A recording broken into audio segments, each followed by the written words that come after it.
화면을 보시면 지금 디자이너를 장인과 상인으로 구분했어요. 자, 무슨 말이냐면 여러분들이 이제 인턴 생활을 열심히 해서 디자이너가 되었어요. 디자이너가 되면 그럼 그때부터 이제 고객을 만나게 되잖아요. 매출이라고 하는 것들을 가지고 성장을 이제 하게 되는데 디자이너가 되시면 이런 부분들을 만나게 됩니다. 한번 보시죠. 자, 고객 수와 객단가와 방문 주기라고 하는 부분들을 기준으로 해서 매출이라는 상황들을 만나게 돼요.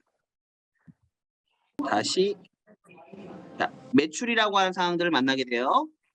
자, 디자이너가 매출을 만나는 그 상황에서 여러분들은 느끼는 부분들이 있어요. 어떤 부분이냐면 나는 뭔가 아름다움을 지향하는 디자이너인 것 같아 라고 하는 캐릭터가 하나 있죠.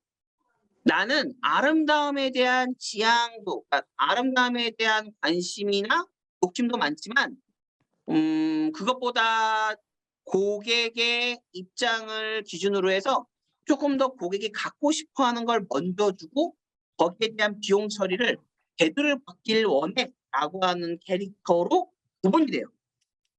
자, 광고 보고 가시죠.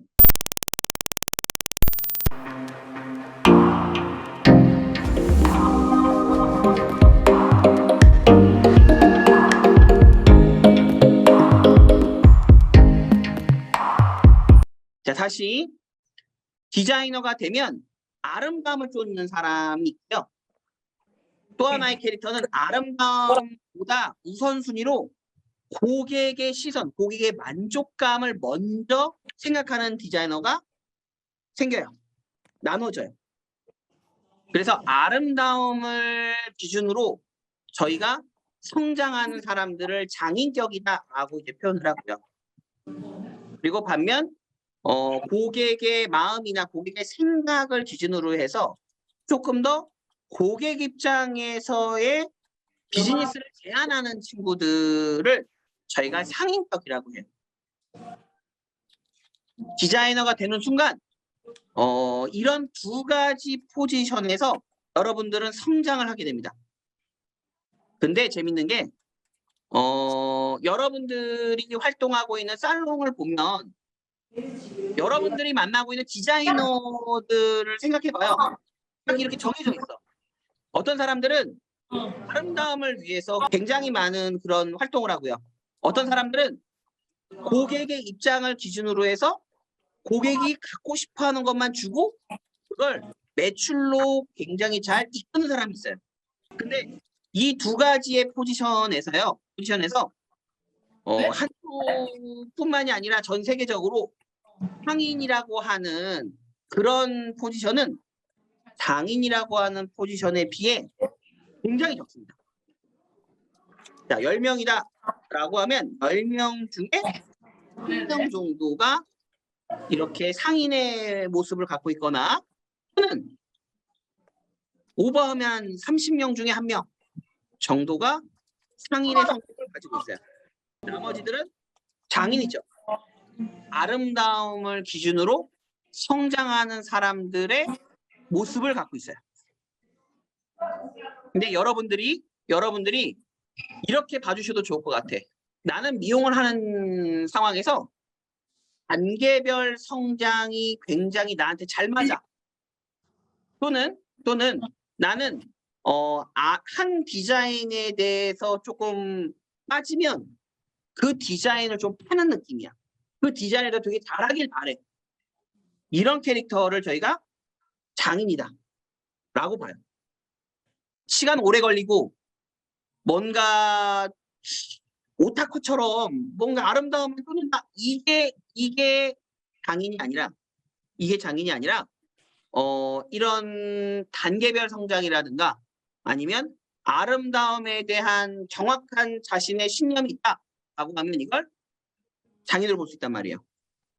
그러면 이 장인들의 특성을 기준으로 디자이너를 준비하는 거고 디자이너가 되더라도 이 방향의 발전 비전을 찾는 게 맞습니다.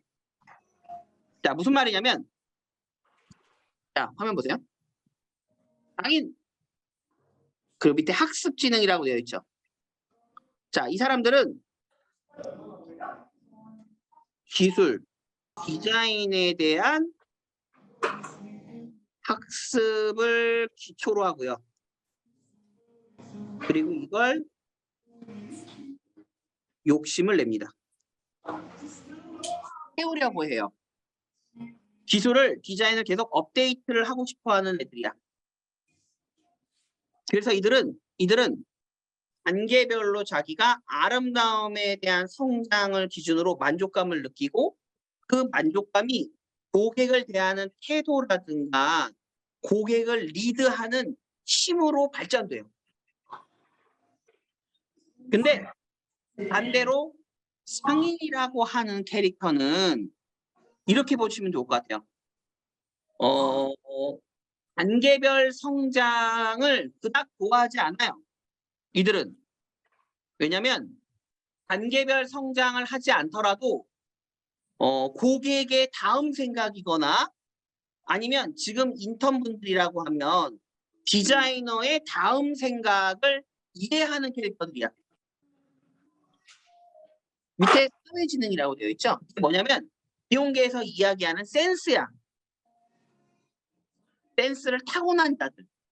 그래서 상대나 환경이 다음에 뭘 원하는지를 미리 짐작하고 미리 준비할 수 있는 애들이야. 나쁜 표현으로는 어떤 표현이야? 약간 재수 없죠. 왜냐면 혼자서도 잘하고 뭔가 내가 뭘 준비하려고 했는데 제가 먼저 다 했어. 약간 그런 캐릭터. 자, 근데 이런 친구들은 장인격의 이런 스텝 바이 스텝 또는 아름다움을 지향하는 캐릭터와 달리 이 사람들은 고객의 성향을 파악하거나 아니면 지금 인턴 단계에서 디자이너로 올라가는 그 과정에 선생님의 성향을 분석하거나 아니면 원장님들의 성향을 분석하거나 아니면 여러분들이 승급 시험을 본다라고 하면 그 승급 시험을 이렇게 뭐랄까 출제하는 사람의 의도까지 파악할 수 있는 캐릭터들이에요. 그래서 이 사람들은 기술과 디자인을 학습하면서 올라오는 상황으로 보지 않고요. 자, 이런 캐릭터들은 환경에 대한 이해를 먼저 배웁니다. 무슨 말이냐면 화면 보세요. 자, 환경에 대한 걸 먼저 보는데 이들은 이 환경을 단가가 높은가, 고객 수가 높은가, 그리고 이걸 활용할 수 있는가. 자, 이렇게 활용할 수 있는 것까지 구분을 해서 배운다가 아니라 이해하는 쪽의 캐릭터로 봐주시면 돼요. 근데 이런 캐릭터는 적어. 아까도 말씀드렸죠. 우리 미용계에서 정말 10%? 5%에서 10%밖에 안 돼요. 나머지는 다 뭐야? 장인이라는 거죠. 내가 이 말씀을 왜 드리냐면 우리가 디자이너를 뛰어보고 나서 그리고 나서 정말 매출 잘할지 강사를 할지 관리자를 할지 은당을 할지 CEO를 할지를 결정하는 거야. 디자이너가 되지 않은 상태에서는 아무것도 되지 않아. 왜? 누군가를 지도를 해야 되는데 경험이 없어. 그럼 뭘 갖고 지도를 하겠어? 간접 경험이거나 유튜브를 보거나 누군가의 이야기를 들어서 지도를 할 수밖에 없다고. 가짜잖아요. 가짜. 내가 아름다움을 낸 적이 없고 내가 고객을 만족시킨 적이 없는데 어떻게 누군가를 대표합니까? 아름다움에 대해서 이게 진짜 아름다워라고 말할 수 있는, 주장할 수 있는 근거조차 없잖아. 디자이너가 그리고 고객의 만족도를 그려본 다음에 강사가 되는 게 맞지. 관리자도 마찬가지예요. 운영에 대한 이해를 갖기 전 단계가 뭐예요? 고객이 들어와서 나갈 때까지의 동선, 그리고 고객을 만족했던 경험, 고객이 다시 방문하는 그런 패턴에 대한 이해, 그리고 선수와 선수 사이, 동료 간의 관계를 이해하고 선배와 후배, 그리고 고객과의 어떤 그런 사이클이라고 하죠. 그 움직임에 대한 이해를 선수 때 가지고 있어야 관리를 수월할 수 있게 하지. 맞잖아요. 무슨 말씀을 드리고 싶냐면 디자이너의 생활이 기본이에요. 그래서 그 디자이너의 생활이 기본인데 디자이너의 생활이 기본인 그 상황 중에 어떻다? 디자이너를 장인의 색깔과 상인의 색깔로 나눌 수 있는 부분들을 이해하면서 디자이너로 준비되는 또는 성장하는 것이 필요하다라는 논리 때문에 제가 말씀을 드린 거예요. 근데 여기에서 이 텍스트만 보면, 글만 보면 장인은 뭔가 되게 막 힘들게 막 이렇게 할 것 같고 상인은 정말 말을 잘해서 말을 잘해서 너무 화술이 좋아가지고 쉽게 돈을 벌 수 있을 거라고 생각하지만 그렇지 않아. 장인으로서 부자가 되는 것과 상인으로서 부자가 되는 건 다른 내용입니다. 달라요. 그래서 디자이너의 색깔을 우선 이 부분들로 구분하는 걸 이해하는 점부터 시작합니다. 자, 이게 첫 번째 내용이에요. 자, 두 번째로 가겠습니다. 자, 여러분, 디자이너의 입장에서 저희가 어떤 포지션을 선택하기 전에 디자이너는 이런 내용들을 또 만나게 돼요. 이게 뭐냐면 여러분, 자, 아까 이야기했던 내가 어떤 성향의 디자이너 활동을 할 거냐잖아요. 어떤 성향의 디자이너 활동을 할 거냐를 이해하게 되면 그 다음에 만나는 게 고객을 대상으로 비즈니스를 하는 방향이 결정이 돼요. 무슨 말이냐면 디자이너가 되었을 때